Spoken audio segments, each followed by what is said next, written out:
Salam damai sejahtera, kasih setia Allah senantiasa beserta saudara. Berjumpa kembali dalam renungan harian klasis Semarang Timur. Saudara, sudah sewajarnya jika kebaikan dibalas dengan kebaikan. Namun tidak jarang terjadi juga kebaikan justru disambut dengan penolakan, bahkan dengan kejahatan. Itulah yang disebut tragedi, ketika uluran kasih disambut dengan kebencian, seperti air susu dibalas dengan air tuba. Dan penolakan ini dapat menjadikan kita sedih, kecut, takut, kehilangan sukacita, bahkan mengalami trauma. Bacaan Alkitab kita terima dari Injil Matius 23 ayat 34 sampai dengan 37.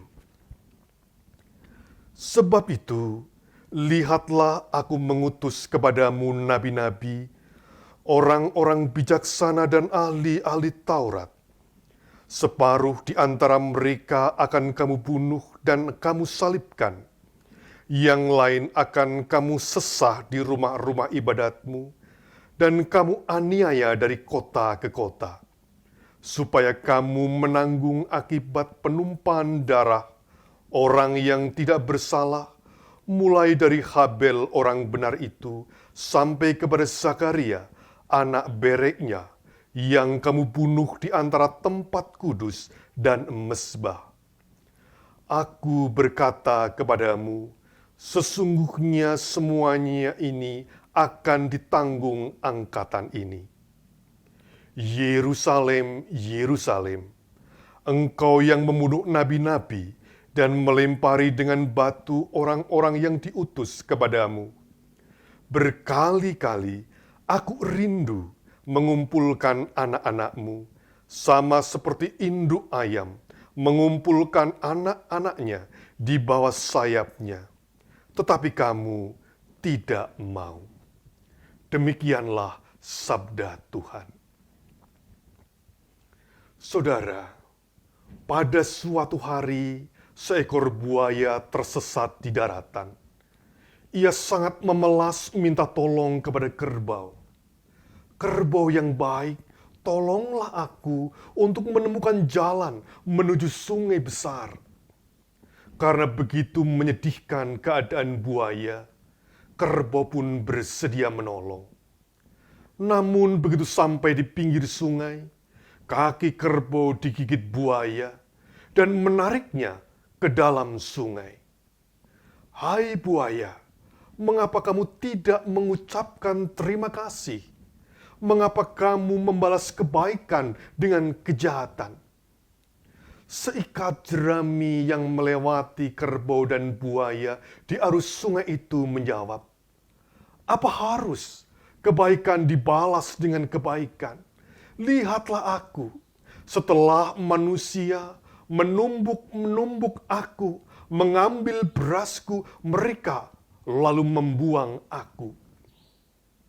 Di belakang seikat jerami itu ada kukusan usang yang berkata, lihatlah aku juga, manusia memakai aku sampai tua, lalu mereka membuang aku, habis manis sepah dibuang.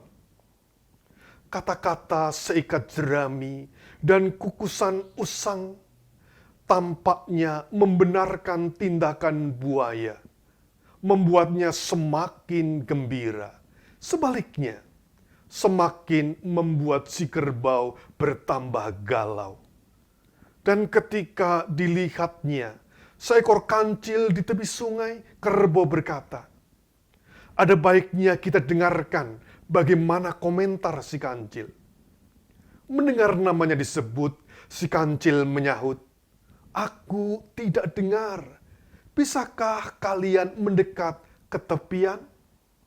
Ketika si buaya mendorong kerbau ke tepian sungai, berkatalah si kancil kepada kerbau, sekarang sudah di tepian.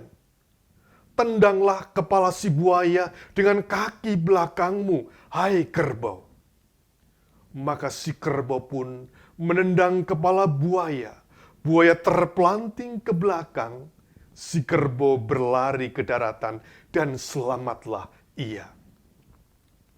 Saudara, sejarah manusia dari dulu hingga kini memang tidak pernah sepi dari kekerasan hati yang menolak kasih karunia dan lebih senang menghidupi kebencian. Bahkan membalas kebaikan dengan kejahatan yang kemudian mengakibatkan luka-luka batin yang mendalam. Berbeda dengan manusia, Allah terus berinisiatif menebarkan kasih-Nya agar manusia tinggal dalam karunia-Nya. Injil Matius 23 menggambarkan bagaimana Allah tidak sekali dua kali mengirimkan nabi-nabinya agar manusia bertobat dan bersedia tinggal dalam damai sejahteranya.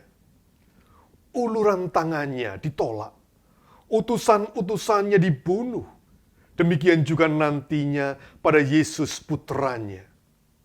Namun tawaran kasih-Nya tetap terus terpancar, tidak pernah berhenti meskipun mengalami penolakan.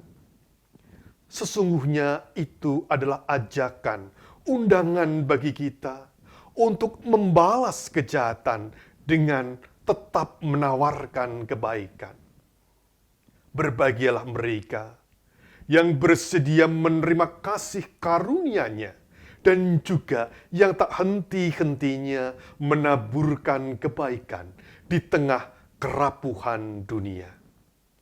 Matius 5 ayat 12 dinyatakannya bagi kita, bersukacita dan bergembiralah karena upahmu besar di surga. Sebab demikian juga telah dianiaya nabi-nabi yang sebelum kamu. Bersukacitalah dan bergembiralah menjadi pewarta kasih dan kebaikan-Nya. Ya Allah yang Maha Rahim, kiranya Engkau berkenan hadir di tengah hidup kami, mendorong kami untuk tetap bersukacita dan bergembira, menjadi sarana pewartaan kasih-Mu di tengah kerapuhan dan keprihatinan dunia. Amin. Tuhan memberkati.